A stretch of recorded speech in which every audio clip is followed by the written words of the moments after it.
Okay, Miral Aduli, if she's Miral is here. Miral? Hi, yeah.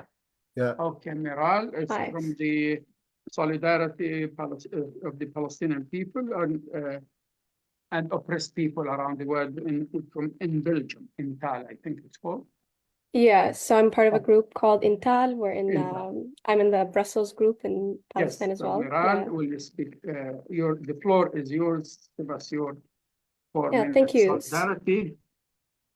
Thank you. So every year, we commemorate April 17th as Palestinian Prisoners' Day to honor the thousands of Palestinian prisoners held in the Zionist occupation's prison and to uplift their demand for freedom. Palestinian political prisoners serve as the guiding compass of the movement and embody the national struggle by confronting the occupation daily, fighting for dignity in every aspect of their lives, from access to suitable food, adequate medical treatment, water, and all other basic necessities. The occupation also uses these mass arrests of Palestinians, including young children, as a colonial policy all across Palestine to isolate Palestinians and undermine the national liberation movement. Israel utilizes military courts and imprisonment to suppress Palestinian national leadership, to punish those who resist the settler state, and to break apart families and the Palestinian social fabric, and to collectively punish Palestinians. But despite these relentless efforts by the Zionist entity to crush the movement's spirit, prisoners have historically, since the founding of the prisoners' movement in the 70s, organized themselves into a collective to engage in revolutionary thought and resistance tactics from within the occupation's prison walls. And their united front demands that their unity be reflected on the ground by leading by example in their vision for a liberated Palestine. And so, yeah, since October 7th, Israel has been waging a brutal campaign, as we all know, of mass imprisonment, torture, and murder of prisoners as collective punishment against Palestinians, and not only in Gaza, but across occupied Palestine. And as of this month, there are 9,400 Palestinian prisoners that are being held by Israeli authorities, more than 200 of which are children. And half of these political prisoners have been abducted since October 7th, 2023, including more than 4,000 laborers from Gaza and 1,000 from the West Bank. And 3,661 of these prisoners are being held under a status called administrative detention, meaning they are held without charge or trial.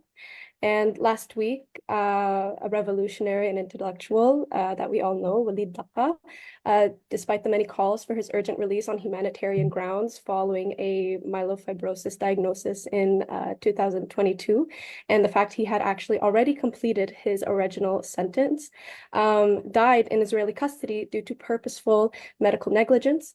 And in the last 6 months, Daqa was denied communication with his family, food, medical care, and was subject to torture, humiliation, and beatings by the Israeli prison service, all of which are illegal under international law. Walid Daqa was a mentor and educator for generations of young Palestinian prisoners, including the children that were imprisoned by the Zionist army. And he wrote exhaustively on the lived experience of a Palestinian in Israeli prisons and used his talent in the literary arts as a form of resistance behind the Israeli bars. Israel continues to withhold the corpse of Walid Daqa, though, from his family until the end of his prison sentence, the new prison sentence, until March 2025, meaning that even in death, the corpse of a Palestinian prisoner is not free until the occupation decides that it is. And yeah, Intal as an organization, we recognize the Palestinian prisoners' movement as a vital component of the Palestinian National Liberation Movement. And we work with organizations like Ad-Damir, which is a prisoner support and human rights NGO in Ramallah. And in fact, actually, Intal will be hosting a panel at Manifesta, which is a solidarity festival that happens in Belgium in Ostend. Where we will be including a representative from Ad-Damir on a panel discussion. And this is in September 7th and 8th. And this Friday, as Reet said, we will be supporting a rally commemorating Palestinian political prisoners at the Bourse. And we are also organizing a large demonstration in Ghent on the 20th, this Saturday, that will be held in memory of Walid Daqa. And again, power to every one of our political prisoners whose resistance continues from inside the prison walls. We truly believe that nobody's safe and free until all of our Palestinian political prisoners are safe and free as well. لكن دائما سنويا بيحيوا هذه المناسبة، مناسبة يوم الأسير الفلسطيني، ويدعون لإطلاق سراحهم، لأنهم يمثلون جزءا أساسيا من حركة التحرر الفلسطيني، لأنهم هم الذين يواجهون الاحتلال. والآن تقوم السلطات الإسرائيلية بتعذيبهم وحرمانهم من الغذاء والدواء والماء وضروريات الحياة، تمنع زيارات الأهل. وخاصة في موضوع الأطفال هناك سياسة كولونيالية متعمدة، خاصة في قضية المحاكم العسكرية التي لا يوجد لها مثيل في العالم طبعا، لتعاقب هؤلاء ولتدمر العائلات الفلسطينية. ولكن الحركة الأسيرة حركة نشيطة وهي جزء من النضال، وقد بدأت نشاطاتها داخل السجون منذ السبعينيات، واتحدوا على الأرض وقد أنجزوا كثير من الإنجازات، وعملوا نوع من القيادة داخل السجون، leading by example، يعني يكونوا هم نموذج للقيادة الموحدة.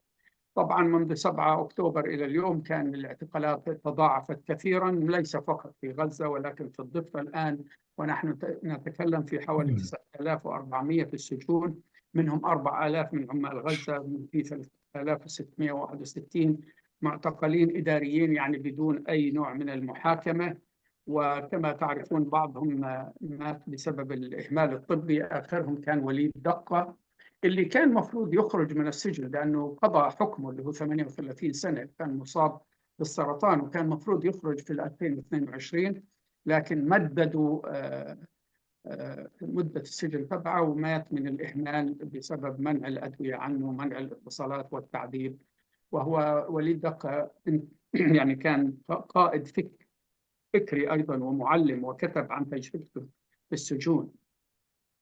ومن جرائم الاحتلال أنهم قرروا ألا يفرجوا عن جثته حتى عام 2025، أي أنهم لا يسجنون فقط الشخص الحي بل يسجنون حتى الشخص الميت. وهذا طبعا إمعان في انتهاكات القانون الدولي وتعذيب للأهل، وبالتالي نؤكد على تضامننا مع السجناء، مع الفلسطينيين اللي في السجون وهم جزء من الحركة الوطنية الفلسطينية. نتعاون مع مجموعة مع جمعية الضمير ونقيم مهرجانات مشتركة. وفي سبتمبر القادم هناك مؤتمر سنوي سيكون فيه أكثر من 8 ندوات، ويوم الجمعة في مظاهرة كما قال زملائنا في أمام البورصة، ويوم السبت أيضا هناك نشاط لتخليد ذكر وليد دقة.